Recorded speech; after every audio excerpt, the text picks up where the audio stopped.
الفاتحة.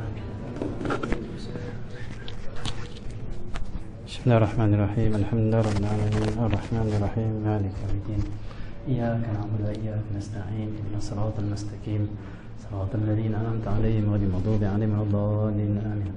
الحمد لله رب العالمين والصلاة والسلام على أبي القاسم الأمين سيدنا محمد وعلى آله وصحبه أجمعين. سبحانك لا علم لنا إلا ما علمتنا إنك أنت العليم الحكيم ولا حول ولا قوة إلا بالله العلي العظيم. رب اشرح لي صدري ويسر لي أمري واحلل عقدة من لساني يفقهوا قولي. سدد لساني واهدي قلبي بحق سيدنا محمد صلى الله عليه وسلم. اللهم صل وسلم وبارك على سيدنا محمد الفاتح لما أغلق والخاتم لما سبق ناصر الحق بالحق والهادي إلى صراطك المستقيم صلى الله عليه وعلى آله وصحبه حق قدره مقدار العظيم. بسم الله الرحمن الرحيم. السلام عليكم سيدي رسول الله. Alhamdulillah, syukur kepada Allah SWT kerana pada malam yang mulia ini kita dapat menyambung lagi pengajian kitab kita berkenaan dengan Aqidah Ahlussunnah wal Jamaah, kitab Aqidatul Awam. Dan mohon maaf di atas kelewatan, saya pun lupa saudara Ana tersilap jalan tadi. Jadi lama dah tak main, 3-4 bulan dah saya dah lebih. Main sekali betul tak main dah. Saya lupa tu saudara. Sekali itu pertama kali main itu saudara ni, ini kali kedua. InsyaAllah lepas ni dah ingat jalan dah, insyaAllah. Dan saya pun tadi mencari Muhammad, mencari kitab Aqidatul Awam pun saya lupa tak mana ada. Kitab banyak di rumah, kitab pun tak bawa. Jadi tak apalah, lama tak ngaji. Jadi Allah SWT Muhammad, saya ada PDF, boleh tengok PDF insyaAllah. Bawa kitab tak? Lama tadi kitab dah. Bismillah. Saya pun dah tak ingat berhenti dekat mana. Tak pun kita nak baca balik kan. Itu saya rasa saya cerita pasal mukadimah saja kitab ni. Mukadimah saja. Medua, kita berhutang untuk medua. Okay, Bismillahirrahmanirrahim. Hari itu kita dah cerita tentang pengenalan kitab ini, tentang pengarangnya dan sebagainya. Dan pada hari ini kita masuk teruslah pembacaan kitab kita pada rangkap yang kedua tu. Tengok kita tengok yang kedua. Bismillahirrahmanirrahim. Kata musannif rahimahullah ta'ala, wa nafa'na bi'ulumihi wa barakatihi wa asrarihi fi daraini amin ya rabbal alamin. Abda'u bismillahi warrahmani wabirrahimi daimil ihsani alhamdulillahil qadimil awwali wal akhiril baqi bila tahawuli. Lepas itu kita dah baca yang awal, itu aku mulakan dengan nama Allah yang maha pemurah. Dia dekat bismillah tu pun ada tauhid dah. Allah SWT. Kalau saya ada satu kitab berkenaan dengan tafsir lah. Tafsir ni ada dua. Yang pertama tafsir dipanggil merujuk kepada hadis, merujuk kepada Quran, tafsir Al-Quran ataupun tafsiran daripada takwilan daripada para ulama dengan ayat-ayat secara syariatnya lah. Allah SWT bersumberkan wahyu ataupun hadis Nabi SAW. Ada satu lagi tafsir namanya tafsir isyari. Ini satu tafsir yang dikenal oleh ulama-ulama tasawuf. Di antaranya Imam Syekh Abdul Qadir Jalani rahimahullah ta'ala. Dia satu tafsir, kitab tafsir Al-Quran, tapi tafsir ni tafsir isyari. Dia buat pada isyarat-isyarat yang bawa kita untuk mengenal ataupun terbuka hati kita untuk Allah SWT mengenal Allah SWT.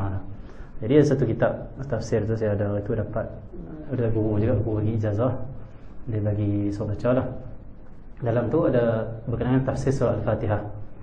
Dia gabungkan tafsiran daripada hadis Nabi, daripada pandangan-pandangan tafsiran ulama dengan surah Al-Fatihah. Dan di situ dia masuk juga tafsiran-tafsiran isyari, isyarat-isyarat sebalik kalam-kalam Allah, ayat Allah ini ada isyarat untuk bawa kita pada mengenal Allah SWT, untuk kita tauhid ke Allah SWT. Bismillahirrahmanirrahim. Bismillah tu ada tauhid tu, dengan nama Allah. Kalau satu kitab dia mensyarahkan dengan nama Allah, aku mulakan dengan nama Allah. Kenapa kita kaitkan permulaan kita adalah dengan nama Allah SWT? Seperti dalam Al-Quran, Iqra' bismi rabbika alladhi khalaq. Iqra' bismi rabbika alladhi khalaq. Iqra' bismi rabbika alladhi khalaq. Bacalah wahai Rasulullah sallallahu alaihi wasallam, bismi rabbika, dengan nama Tuhan kamu, alladhi khalaq, yang menciptakan. Apa kaitan baca mula Allah Subhanahu dan Allah Subhanahu apa salah permulaan bacaan dengan nama ataupun dengan menyebut nama Allah Subhanahu Wa Taala? Maksudnya kita tak mampu mulakan apa-apa dan kita tak mampu bergerak, kita tak mampu diam, kita tak mampu menulis, kita tak mampu membaca, kita tak mampu memahami, melainkan dengan Allah Subhanahu Wa Taala. Dengan nama Allah. Maksud dengan nama Allah iaitu dengan pertolongan Allah. Allah Subhanahu. Allah ni lah zat, nama bagi zat Allah Subhanahu. Jadi kita nak buat satu, nak gerak, nak diam, nak keluar rumah, nak balik, nak naik kenderaan, kebiasaan kita akan baca bismillah, nak pakai baju bismillah. Itu memahamkan bahawasanya kita tak boleh nak buat semua itu melainkan dengan pertolongan Allah, dengan pemberian Allah SWT, yang kita sebut bismillah, dengan nama Allah, nama Allah Subhanahu Wa Taala yang Maha Pemurah lagi Maha Penyayang lah. Jadi itu demi tauhid tu. Dalam saya mengaji dengan Tuan Guru Haji Ayub dulu, seorang anak murid kepada Tuan Guru Haji Marzuhdi. Dia guru yang murabi mursyid lah, dia mursyid, orang yang sangat bagus, sangat soleh. Dia ni pernah dulu dia syarahkan pada saya Bismillahirrahmanirrahim. Kata dia dalam Bismillahirrahmanirrahim ni ada tauhid, ada tasawuf dan ada fiqh. Dia kata siapa tolak tasawuf, tolak bismillah, tolak bismillah, tolak Quran. Itu dia ayat dia dulu lah. Kerana dalam bismillah itu ada perbahasan tentang fiqhnya, fiqh bismillah. Ada hukum-hukum makruh kita baca bismillah. Ada hukum tertentu, ada waktu tertentu hukum dia sunat kita baca bismillah. Ada waktu tertentu hukum dia wajib kita baca bismillah. Itu fiqhnya. Di sisi tauhidnya dia bahaskan dengan bismillah ar-rahman ar-rahim tabah. Bahas pula bab sifat-sifat Allah Subhanahu Wa Taala, bab kudrah Allah termasuklah semuanya. Dan bab tasawuf pula. Bismillah tu ada tasawuf dia. Tasawuf dia apa? Dalam bismillah itu kita boleh bawa hati kita mensyahadahkan Allah Subhanahu Wa Taala. Semua dengan Allah, semua dengan pertolongan Allah, semua dengan pemberian Allah dan sebagainya lah. Jadi kata dia dalam Bismillahirrahmanirrahim tu ada semua ilmu dah. Yang fardu ain dalam tu dah, fiqh, tauhid, tasawuf. Ada sebab tu, ada setengah sebab tu al-Imam kata Sayyidina Ali karamallahu wajhah, kalaulah aku nak menulis ilmu Bismillahirrahmanirrahim atau berahsia Bismillahirrahmanirrahim, kalaulah aku menulisnya tak cukup 70 ekor unta membawa kitab-kitab yang aku tulis tu, ilmu tu. Tu kata Sayyidina Ali tu. Dia Nabi sallallahu alaihi wasallam sebut hadis, ana madinatul ilmi, ana madinatul ilmi wa aliyun babuha. Aku ni Madinah adalah kota ilmu dan Ali adalah pintunya. Sayyidina Ali ni dia kata apa? Kalau aku tulis ilmu tentang Bismillahirrahmanirrahim ni, kitab-kitab tu banyak-banyak tu yang tulis tu, bismillah saja, letak ada 70 ekor unta. Seekor unta mungkin boleh bawa dalam 50 kitab, 100 kitab mungkin. Kalau 100 kitab boleh dibawa atas seekor unta, 100 kali 70, itu pun belum habis lagi. Kata dia, aku menulis rahsia-rahsia dan ilmu Bismillahirrahmanirrahim. Apa dia tu? Wallahu a'lam. Itu awliya salihin, para sahabat Nabi yang mereka mendapat ilmu daripada Allah SWT yang sangat luas. Bismillahirrahmanirrahim. Okey. Allah SWT. Aku mulakan dengan nama Allah dan Maha Pemurah dan dengan yang Maha Penyayang yang sesa memberi kebaikan. Terus kita angkat kedua ni. Maka segala puji bagi Allah yang qadim, yang awal tanpa ada permulaan. Maksud yang awal iaitu tidak diciptakan. Allah tidak dijadikan, bahkan Allah menjadikan makhluknya. Dia qadim, yang akhir. Yang akhir maksudnya kekal. Semua makhluk ada akhir. Allah tidak, Allah kekal, Allah baqi, baqa. Dan yang akhir, yang kekal tanpa ada perubahan. Maka yang pertama kata dia alhamdulillahil qadimil awwal. Dia mengucapkan segala puji bagi Allah. Ini kitab para ulama. Kebiasaan para ulama dia sebut bismillah di awal kitab, dia akan ucap alhamdulillah. Kenapa? Untuk meniru dan mengikuti ayat-ayat Allah dan Al-Quran. Dan Al-Quran, surah pertama yang diletak dalam Al-Quran, disusun dalam Al-Quran, surah pertama adalah surah Al-Fatihah. Dan permulaan surah Al-Fatihah adalah Bismillahirrahmanirrahim. Selepas itu kalimah alhamdulillah, alhamdulillah rabbil alamin. Maka setiap ulama menulis bismillah, mereka akan terus dengan alhamdulillah. Dan itu juga adalah salah satu sunnah Nabi SAW. Nabi SAW kebiasaan bila mula dengan bismillah, lepas tu kemudian Nabi akan sebut alhamdulillah. Nabi SAW dalam sunnahnya, kalau Nabi mulakan makan, minum dan sebagainya, mulakan dengan bismillah, kemudian alhamdulillah. Dan apa maksud bismillah? Lepas tu alhamdulillah. Yang pertama, kita ucap bismillah, nak buat satu, nak faham satu, nak zikir, nak tulis. Ini perbahasan satu kitab lah tentang tafsir-tafsir bismillah ni. Kenapa mula-mula bismillah, lepas tu alhamdulillah? Dimulakan dengan bismillah, disudahi dengan alhamdulillah. Itu rahian lah, dengar kecil-kecil dulu. Mula bismillah, lepas tu alhamdulillah. Bila maksudnya bila kita dah sedang semua perbuatan kita, kebaikan kita, taufik daripada Allah, hidayah daripada Allah, pertolongan daripada Allah. Aku mulakan satu dengan Allah ni, bukan dengan diriku. Allah bagi ni, bukan aku buat sendiri, bukan aku main masjid sendiri, bukan aku mengaji sendiri, bukan aku mengajak sendiri. Pemberian Allah yang Maha Pemurah lagi Maha Penyayang pada kita semua. Allah Pemurah, Allah Penyayang, Dia bagi macam-macam pada kita. Bila kita sedang Allah bagi, Allah bagi, Allah bagi, kita tak jadi sendiri, kita tak buat sendiri, tapi dengan pertolongan Allah, bantuan Allah, kurniaan Allah, anugerah Allah, maka bila kita sedang macam tu, kita sebutlah alhamdulillah. Satu mula bismillah, kata alhamdulillah. Dia dah sedang baru kata alhamdulillah. Kalau tak sedang bismillah, dia tak akan sebut bismillah dengan hati dia. Tapi bila orang sebut, orang dah faham hakikat bismillahirrahmanirrahim, Allah ni Ar-Rahman Ar-Rahim ni, Ar-Rahman ni diterjemah dengan pemurah. Allah SWT. Ar-Rahim penyayang. Kalau ikut Abu Saleh, kata dia Ar-Rahman ni, pemurah ni maksudnya apa? Boros-boros. Maksudnya Allah bagi, Allah tak berkira pun, Allah bagi pada semua, kafir Islam semua Allah bagi. Makan, minum, tempat tinggal, semualah duit, harta. Itu Ar-Rahman Allah. Ar-Rahim penyayang Allah, kasih Allah, hanya Allah khususkan kepada orang beriman, orang mukmin. Okey. Ar-Rahman Ar-Rahim, Allah yang kita bahaskan, Allah Ar-Rahman, Allah Ar-Rahim. Kita pun sebut ya Rahman ya Rahim. Allah Ar-Rahman Ar-Rahim pada siapa ni? Pada kita semua.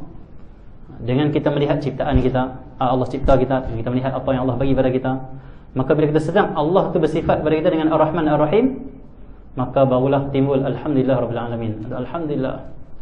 Itu bismillah, alhamdulillah. Bismillah, alhamdulillah. Bismillah dulu baru alhamdulillah. Allah SWT. Dia ada satu amalan Bismillahirrahmanirrahim ni. Saya jumpa tuan guru Abah Zahari. Abah Zahari dia di Gulau. Dia bagi satu amalan. Kata dia kalau nak ajak orang pun silakanlah, kata dia. Amalan kita sebut 3 kalimah. Bismillahirrahmanirrahim. Wala ilaha illa anta subhanaka inni kuntu minaz zalimin. Wala haula wala quwwata billahi al-azim. Bismillahirrahmanirrahim. La ilaha illa anta subhanaka inni kuntu minaz zalimin. Wala haula wala quwwata illa billahi al-'aliyyil 'azim. Ulang banyak-banyak kata dia 3 ni. Ni boleh amal. Dia cerita kat saya, dulu dia pernah nak masuk ke Mekah. Allah SWT. Dia tak ada visa, kata dia. Tak tahulah zaman dulu dia pergi macam mana, Allah Alam. Boleh sampai ke sana. Dia ditahan di immigration sana lah, immigration di Arab Saudi sana.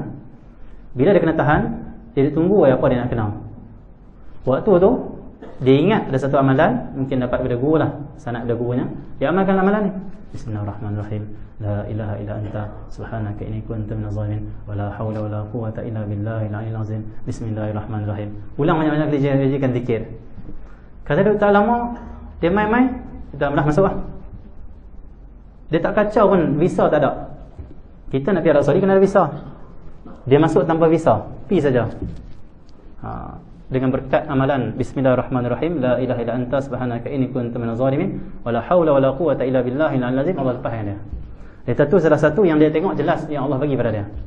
Kata dia, banyakkan bacaan ni di akhir zaman khususnya. Zaman wabak, zaman balak, zaman musibah, zaman masalah, zaman fitnah, zaman sihir, macam-macam zaman ni. Maka banyakkan zikir ni, kata dia. Kalau kita nak bahaskan tentang 3 kalimah ni, tak habis-habis. Besar 3 kalimah ni. Jadi boleh jadikan zikir kita. Bismillahirrahmanirrahim. Jadi dia kata segala puji bagi Allah Subhanahu Wa Taala. Segala puji bagi Allah Subhanahu Wa Taala. Jadi apa maksud kalimah alhamdulillah? Alhamdulillah maksudnya segala pujian. Segala pujian. Allah SWT. Dan alif lam dalam alhamdulillah ini, alif lam dalam kalimah alhamdulillah ini menunjukkan dia merangkumi semua pujian, semua bentuk pujian, sama ada melalui perbuatan, lisan atau hati. Allah SWT. Maksud alhamdulillah, alif lam di situ maksudnya apa? Segala puji yang merangkumi semuanya. Orang kalau puji dengan lisan pun, pujian itu balik pada Allah. Orang kalau puji dengan perbuatan pun, contoh pujian perbuatan tu, bagus maksudnya bagus kamu. Semua segala pujian, kebaikan yang kita tengok, kita puji semua balik pada Allah SWT. Sebab Allah yang jadikan semuanya. Ataupun kita puji dengan hati. Allah, engkau baik. Puji dengan hati. Semua pujian sama ada dengan perbuatan, dengan lisan atau dengan hati, semua balik pada Allah SWT. Segala puji milik Allah, segala puji balik pada Allah SWT. Allahumma salli ala Muhammad. Okey. Allahumma salli ala Muhammad. Dan dalam kalimah alhamdulillah juga kata ulama, dia merangkumi, setiap huruf itu merangkumi 3 makhraj dalam huruf Arab. Allahumma salli ala Muhammad. Dalam kalimah alhamdulillah, dia merangkumi 3 makhraj huruf. Yang pertama, kita sebut alhamdulillah, kita akan gunakan lisan kita. Yang kedua, kita akan gunakan bibir kita. Yang ketiga, kita akan gunakan leher kita. Al guna lidah, ham guna bibir, alham ni ham, al guna lidah, lidah pasti gerak dah. Alham, kalau ham tu rompong guna hamdulillah. Ini kalimah tiga-tiga kita guna. Bibir kita guna, lidah kita guna, engkong kita guna. Alhamdulillah. Ha ni guna, sini guna, bibir guna, lidah guna. Ha, itu kalimah alhamdulillah. Istimewa kalimah alhamdulillah. Allahumma salli ala Muhammad. Jadi itu disebut oleh ulama lah, Allahumma salli ala Muhammad, tentang berkenaan kalimah alhamdulillah. Dan kalimah alhamdulillah juga adalah satu kalimah yang sangat mulia dan sangat mulia. Allahumma salli ala Muhammad. Allahumma salli ala Muhammad. Kalimah alhamdulillah, Allahumma salli, adalah kalimah yang bila kita ucap dia, kita akan dapat keridhaan Allah SWT. Bahkan dia adalah satu kalimah disebut dalam kitab Penawar Hati. Kita sebut dia salah satu kalimah, adalah satu ucapan syukur yang kekal sehingga hari kiamat, sehinggalah nanti di akhirat dalam syurga. Apa kata-kata ahli syurga bila masuk syurga? Wa akhiru da'wahum alhamdulillahi rabbil alamin. Allahu subhanahu. Akhir seruan ahli syurga ni apa dia? Bila masuk syurga, dia akan kata apa dulu? Alhamdulillah. Bila tengok anugerah Allah, bila tengok Allah serikan wajah mereka, bila tengok Allah beri macam-macam, dia akan sebut alhamdulillah. Kalimah alhamdulillah ni sampai dalam syurga ni kita tak sebut lagi. Tapi astagfirullah tak ada lah. Mana masuk syurga? Astagfirullahalazim. Astagfirullahalazim. Mana ada? Dalam syurga ni, ahli syurga ni banyak sebut alhamdulillah, alhamdulillah, alhamdulillah. Perkataan ahli syurga. Sampai Allah sebut dalam Quran, mereka seru alhamdulillah rabbil alamin. Ahli syurga. Ini kalimah alhamdulillah, alhamdulillah. Bahkan alhamdulillah adalah kalimah menandakan kita syukur. Sifat syukur adalah sifat yang sangat mulia, kerana Allah kekalkan sifat ni dari dunia sampailah nanti akhirat dalam syurga nanti. Sifat sabar adalah dalam syurga. Dan syurga mana orang kena sabar? Sabar lambat sangat nak makan, mana ada sabar? Nak apa semua direct, dapat benda sebab terus. Allah senang. Dalam syurga mana ada sifat dia panggil apa? Allah senang. Zuhud tak ada, menikmati semuanya. Dalam syurga yang ada sifat yang Allah kekalkan, sifat syukur. Allah bagi alhamdulillah Allah, alhamdulillah ya Allah, alhamdulillah ya Allah. Itu syurga. Jadi falhamdulillah qadim ila awal wal akhir al baqi bila tahawuli. Yang kekal tanpa ada perubahan itu Allah Subhanahu wa taala. Dan terus salatu wassalam sarmada ala nabi khairi man qad wahada. Kemudian selawat dan salam sentiasa ke atas nabi yang sebaik-baik insan yang mentauhidkan Allah Subhanahu wa taala. Kemudian lepas ucap bismillah, alhamdulillah, selalunya ulama akan letak selawat pada Nabi sallallahu alaihi wasallam. Dan satu kitab menyebut siapa yang tulis selawat pada Nabi dalam tulisan dia, dalam satu buku, selagi mana tulisan itu kekal dalam buku yang ditulis tu, selagi itulah dia mendapat pahala. Sebagian kitab sebut tu. Jadi kita ni kena ada satu masa kita pegang buku apa, kita tulis selawat pada Nabi sallallahu alaihi wasallam. Tulis Allahumma salli ala sayyidina Muhammad. Selagi ada kekal dalam tu, tak terbakar, tak hilang, tak hilanglah kalimah kita tulis, kita dapat pahala. Maka tulis selawat pada Nabi sallallahu alaihi wasallam. Kemudian selawat dan salam sentiasa ke atas Nabi yang sebaik insan yang mentauhidkan Allah. Jadi jangan tinggal selawat pada Nabi sallallahu alaihi wasallam. Khususnya orang yang nakkan tauhid pada Allah. Kalau kita nak betul-betul tauhid pada Allah, pintu dia adalah Rasulullah sallallahu alaihi wasallam. Kita tak akan betul-betul kenal dan betul-betul dapat menghayati tauhid yang sebenar kalau kita tak kenal dan kita tidak ada hubungan cinta mahabbah pada Nabi sallallahu alaihi wasallam. Dia tauhid yang kita miliki teori. Satu teori, satu ilmu dan ilmiah untuk melihat kehidupan ahli tauhid di mana? Dia tak ada di kitab. Di kitab dia tunjuk faedah-faedah untuk memahami tauhid. Untuk melihat seseorang yang hidupnya sebagai ahli tauhid, itulah Nabi sallallahu alaihi wasallam. Tengok pegangan kitab kata apa? Ada Nabi khairi man qad wahada. Nabi itu sebaik-baik insan yang mentauhidkan Allah. Tak ada orang yang lebih mentauhidkan Allah melainkan Nabi sallallahu alaihi wasallam. Itu paling tauhid, orang yang paling bertauhid ke Allah Subhanahu wa taala. Itu Rasulullah sallallahu alaihi wasallam.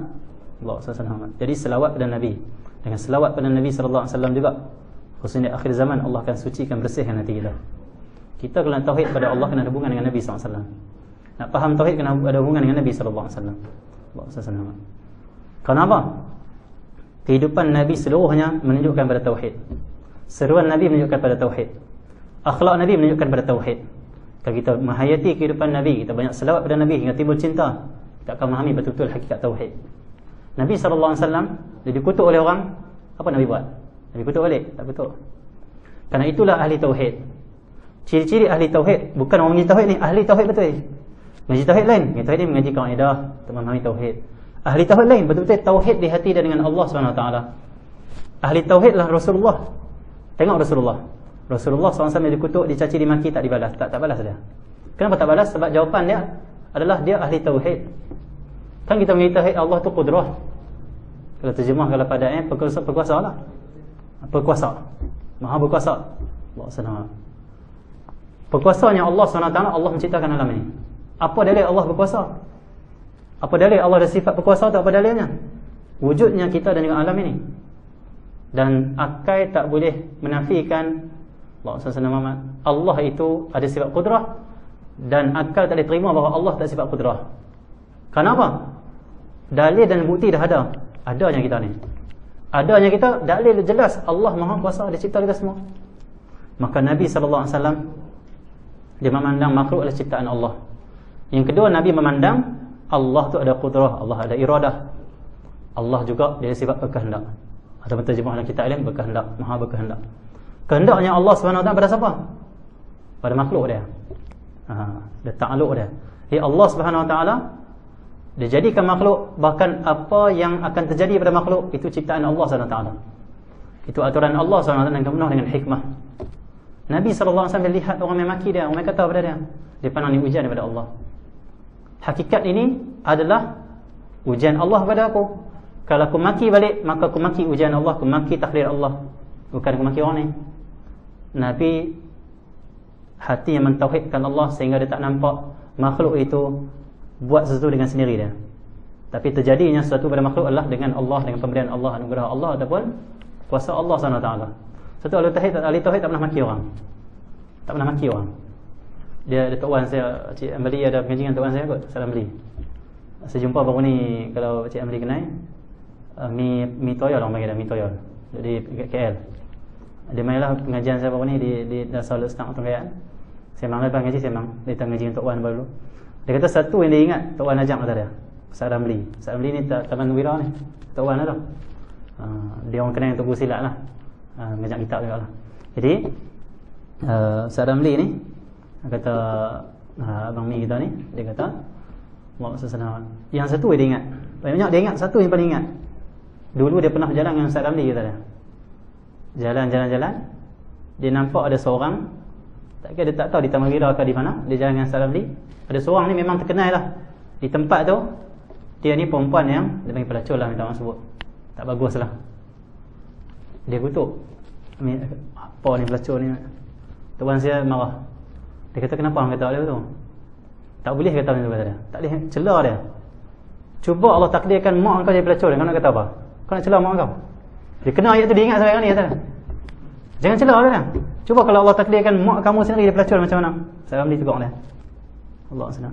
Itu takdir Allah yang ada pada dia. Dan tugas kita adalah hidayah. Masa doakan hidayah, nasihat dia dengan baik, bukan kutuk dia. Itu ujian Allah pada dia. Allah tak pilih mak, kalau pilih mak kamu macam mana? Sengat tak kata apa tadi. Dia tahu Ustaz Ramli ajak saya, jangan kutuk orang, jangan celah orang, jangan rendahkan orang, jangan hina orang. Ya, dia maksiat, dia hina. Kenapa kita hina-hina kena? Patutnya kita dakwah, nasihat, doakan hidayah. Memang buruk dia maksiat dia, tapi diri dia dan anak Adam, dia umat Nabi SAW yang kita kena angkat dia, kena selamatkan dia. Dia ingat sampai kali ni, kata dia. Dia ingat ayat tu memang kata pedih lah, kena. Jadi maksudnya kenapa ahli tauhid, awliya salihin ni, dia tak mau balas celaan, balas makian, menghina dan sebagainya. Dia pandang semua perbuatan Allah ada hikmah. Semuanya ada hikmah untuk kita. Bahkan wujudnya orang kafir sendiri, awliya salihin dengan tauhid, mereka pandang apa? Ada hikmah untuk kita semua. Dengan wujudnya orang kafir, maka kita jadi orang Islam dapat pahala. Kalau tak ada orang kafir, macam mana nak bezakan kita ni Islam? wujudnya orang kafir, maka kita ini dapat pahala jadi orang Islam. Takkan cakap pahala sembahyang, sujud, rokok, baca Quran ya. Jadi orang Islam ni dapat pahala. Allah. Jadi orang Islam dapat pahala. Allah kira pahala. Kerana kita dalam keadaan mentaati Allah, kita dalam keadaan mengikut agama Allah SWT. Dalam keadaan iman pada Allah, dapat bahagian pahala dan anugerah Allah. Semuanya dapat pandang, ada hikmah ni, oh tak apa ni, insya-Allah ni tak apa, kita doakan ni, kita nasihat dengan baik ni. Itulah Nabi SAW, ahli tauhid yang sebenar. Tengok dia kata apa? Nabi dah sebagai insan yang mentauhidkan Allah SWT. Itu Rasulullah SAW disakiti di itu dan di ini, dipandang ini adalah daripada Allah, ini adalah ujian Allah, maka kena adab dengan Allah, kena doakan kebaikan pada mereka ni supaya pahala daripada Allah SWT. Itu Nabi SAW. Kemudian salawat dan salam sentiasa ke atas Nabi yang sebagai insan yang mentauhidkan Allah SWT. Dan tanda tauhid kata ulama, dia ada tiga semua. Ulama ni saya mengaji lah, dia ada tiga semua. Allah SWT. Kita mengaji dalam kita belajar dalam surah Al-Fatihah. Bismillahirrahmanirrahim. Alhamdulillahirabbil alamin. Arrahmanirrahim. Maliki yaumiddin. Iyyaka na'budu wa iyyaka nasta'in. Ihdinas siratal mustaqim. Okey, iyyaka na'budu ni maksudnya kita beribadah kepada Allah SWT. Hanya kepada Engkau kami hambakan diri atau beribadah. Kalau terjemah sembah lah, ibadah lah. Dan wa iyyaka nasta'in, hanya kepada Engkau kami minta tolong. Okey, iyyaka na'budu wa iyyaka nasta'in. Okey, Allah SWT. Dia ada pembahagian dia. Yang pertama, Allah SWT, kita kena ada iman. Nak kena ada iman ni, Allah SWT, nak kena ada iman ni, mestilah dengan, nak bantapkan iman ni mestilah dengan mahabbah, cinta. Cinta yang menguatkan iman, cinta yang sempurnakan iman, cinta pada Nabi SAW. Okey, bila kita nak sempurnakan iman, cinta pada Allah SWT, cinta pada Rasulullah SAW. Bila cinta pada Allah, dari situlah wujudnya tauhid.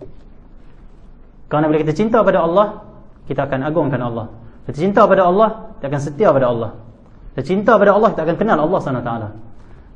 Bila iman kita sempurnakan dengan mahabbah, mahabbah lah akan melahirkan tauhid. Okey, yang pertama iman. Iman kena didik, kena asuh, kena zikir, kena selawat, kena mengaji sampai timbul cinta pada Rasulullah, cinta pada Allah, maka sempurna iman. Dan iman sempurna, iman ni dia melahirkan Allah SWT, tauhid. Ada iman ni melahirkan cinta. Iman dia akan mengeluarkan cinta. Bila ada iman ada cinta, dan cinta akan menyempurnakan iman. Ada iman, cinta, dan cinta akan mengeluarkan tauhid. Bila ada cinta akan ada tauhid. Bila ada tauhid akan keluarkan akhlak. Itu dia bagi step dah. Mula kena ada iman, mesti kena ada iman.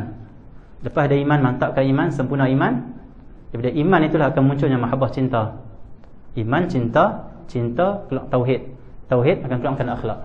Saya nak sebut banyak. Tanda orang ahli tauhid adalah orang yang berakhlak dengan Allah, berakhlak sama hamba Allah SWT. Itu ahli tauhid sebenarnya. Allah SWT itu akhlak. Okay, sebab itu Nabi SAW bila sebut Nabi insan yang sebagai insan mentauhidkan Allah, maka kita boleh tengok Nabi paling baik akhlak dengan sesama hamba Allah. Kerana akhlak itu tanda tauhid. Kita keluar surau, kasut hilang. Ahli tauhid akan nampak baik akhlak. Kasut hilang, tak apa, Allah adik-adik hak dia semua, ujian daripada dia. Mungkin orang yang ambil ni dia tersilap kot, sangka baik pada hamba Allah. Mungkin orang tak curi kot, cuma aku lupa tak mana kot. Kalau cari memang tak ada. Mungkin orang curi tu dia memang perlukan duit kot, tak apalah aku halaikan dia, aku niatlah bagilah kat dia. Dan dipandang ini daripada Allah SWT. Mungkin tadi aku minta ke Allah dalam doa tadi, ya Allah beriku sabar, ya Allah beriku sabar. Nak sifat sabar, kurang-kurang hilang kasut. Itu tanda Allah kabul hajat kita. Sebab tak mungkin kita boleh dapat sifat sabar kalau tak ada ujian. Satu Tok Guru saya kata, dia kena minta sabar selalu kan. Kata kalau minta sabar, tak mungkin. Macam mana nak wujud sifat sabar? Nak wujud sifat sabar mesti ada ujian. Maksud sabar, tahan. Tak apalah, daripada Allah. Tahan, tak apalah daripada Allah. Allah senang.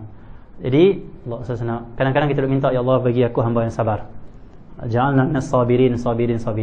Kalau ulang kasut hilang, qabul hajat. Bila kita tahan, tak apalah, hilang kasut dan macam mana, itu dah kita dapat sifat sabar. Apa yang kita minta Allah dah bagi. Itu sifat sabar. Jadi nak sebut apanya? Orang yang tauhid, dia akan pandang ini daripada Allah. Suami dia maki dia.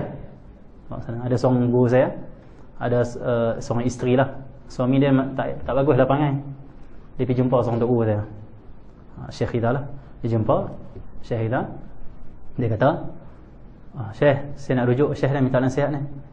Suami saya sekian ni, saya nak buat macam mana? buruklah perangai. Allah SWT. Syekh kita kata apa?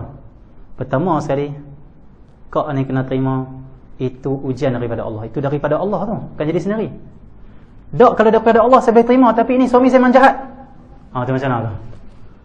Tak, suami saya memang jahat. Tak, kalau daripada Allah memang saya terima, tapi suami saya memang jahat. Dia jahat.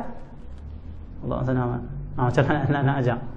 Maksudnya apa? Kalau tauhid, dia pandang, ya memang masalah sikit orang ni, tapi ini ujian Allah pada aku. Dia takkan tolak tu.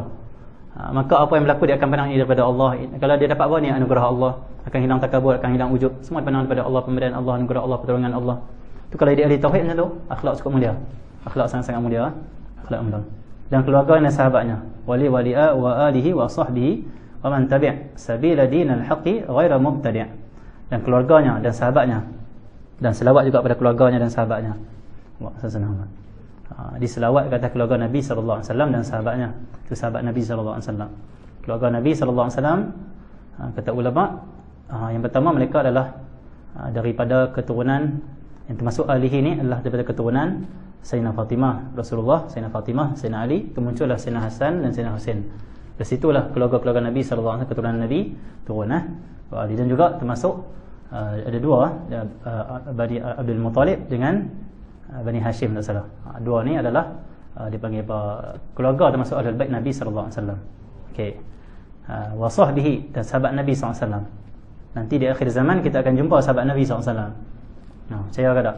Siapa sahabat Nabi sallallahu alaihi wasallam? Nabi Isa alaihi salam. Kerana syarat jadi sahabat itu ada 4 semuanya. Yang pertama mestilah dia hidup di waktu Rasulullah hidup. Yang pertama. Yang kedua, dia beriman dengan Nabi sallallahu alaihi wasallam. Kalau hidup dengan Nabi, jumpa Nabi tapi tak beriman, dia hidup dan jumpa Nabi lah. Hidup dan jumpa Nabi waktu Nabi hidup tu. Allah SWT. Yang kedua beriman.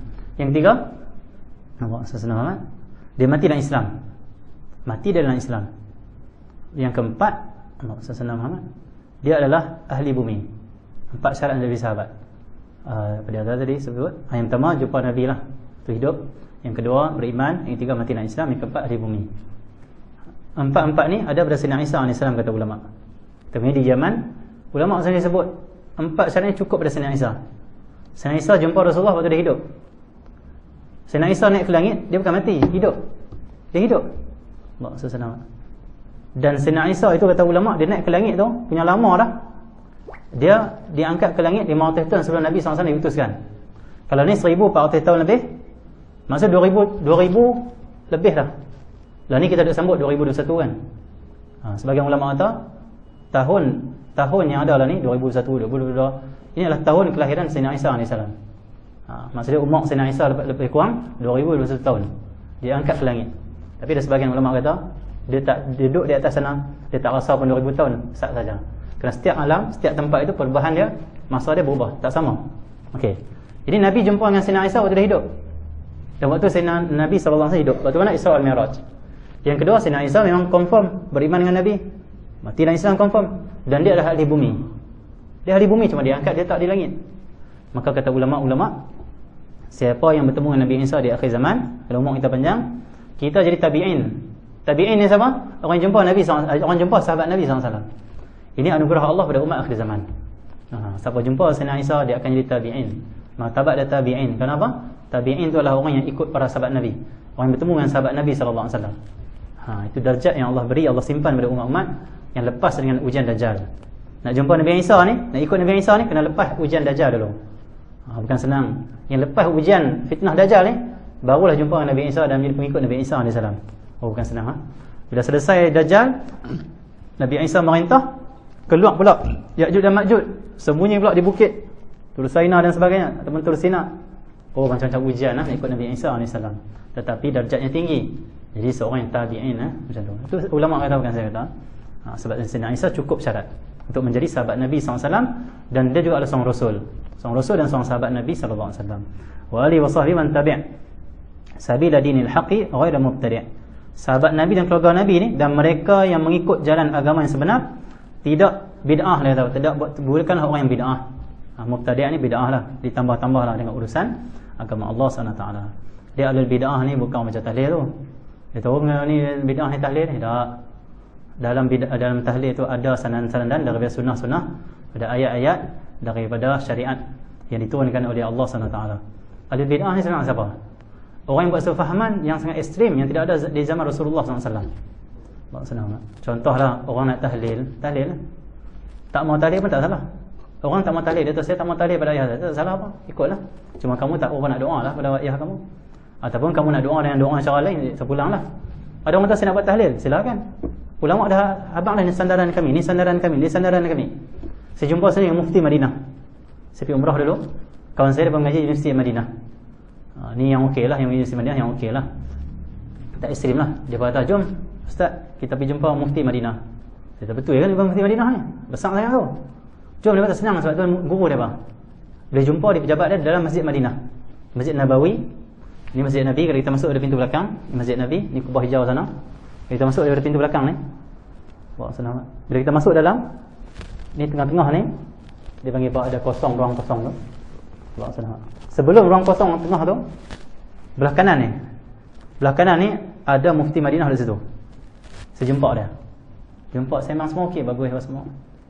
Dan kawan saya ni, dia pernah tanya Mufti Madinah ni, sebab di Madinah, amalan orang Madinah, siapa meninggal dia akan buat kenduri arwah 7 hari. Di Madinah buat 7 hari, dia buat 7 hari dia buat kenduri. Dia makan keluarga apa semua, pergi makan orang semua. Kawan saya rujuklah ngaji sana. Dia kata, Syekh, kami di Malaysia buat kenduri tak? Ada yang buat 3 dan 7 hari. Cumanya kami buat zikir la ilaha illallah, kami baca ayat ni, selawat pada Nabi. Dia kata tak ada masalah apa, okey. Kita okey lah, dah berhimpun orang makan, betul baca zikir-zikir, bagus kata dia. Kalau lah Allah nak sampaikan, okey, sampai manfaat untuk mayat, nazah kata dia. Kalau tak sampai, manfaat untuk orang hadir. Itu Mufti Madinah. Yang mereka duduk mengaji dengan dia tu, duduk balik main, duduk kata haram, bid'ah semua. Dia pun okey, relax saja. Sembang dia Allah SWT. Jadi ahli bid'ah ni siapa? Orang yang duk kata haram, menghukum haram, kafir pada orang yang bukan kafir, dan bukan orang yang buat amalan yang haram. Satu fahaman yang sangat ekstrim, satu fahaman yang tak ada zaman Rasulullah SAW. Itu ahli bid'ah. Itu ahli bid'ah sebenar dia panggil ya. Ahli bid'ah sebenar. Dia buat satu fahaman tauhid, dia tahu Tuhan ni di atas langit. Tuhan ni boleh berjalan dengan kaki dia. Saya baca sendiri kitab tauhid yang ada di Madinah, dia bagi saya bila saya pergi ziarah. Ada tamu panggil sini, kamu bertatamu nak ambil kitab ni. Saya ambil semua kitab. Banyak kitab tafsir kitab. Saya ambil semua. Kitab fahaman dia lah. Balik baca di hotel dengan kawan-kawan kita. Dia tengok ni ustaz, dia tengok terjemah tengok. Dia kata apa? Allah itu ada kaki, tapi tak sama kaki macam kita. Dia boleh berjalan, dia boleh itu. Sebiji macam orang, dia rupakan Allah. Allah ni dia ada ini, ada tangan, ada ini, ada ni. Dan dia ada boleh turun, boleh naik apa semua. Bawa sana. Kalau ikut sebahagian ulama-ulama kita di Yaman, dia kata orang duk faham kata Allah ni macam manusia ni, di atas langit, dia turun apa semua. Yang ni lah Dajjal akan tipu dia.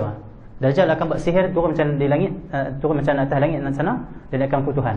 Dia akan buat turunkan hujan, dia akan hidupkan orang mati, dia buat itu, dia buat ini. Akhirnya dia berkata, ni macam kita tauhid. Dia ni.